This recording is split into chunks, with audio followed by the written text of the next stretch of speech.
So this is a longer unboxing video that I just recently moved from my camera SD card. So I think I will try to test a keyboard again, or I think this one is for numpad that I just recently bought quite a while ago. So it is quite an old numpad using Alps switches. I don't know why the keycaps cannot be removed. It's just so hard.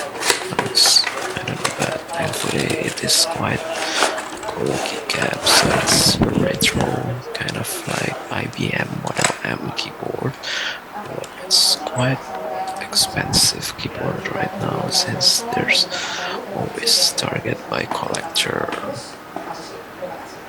due to its buckle spring switches that still cannot be replaced by the Note today. MX switches, I don't know, but yeah, this one's already got a USB. Didn't have the exact brand, but still quite durable, I guess.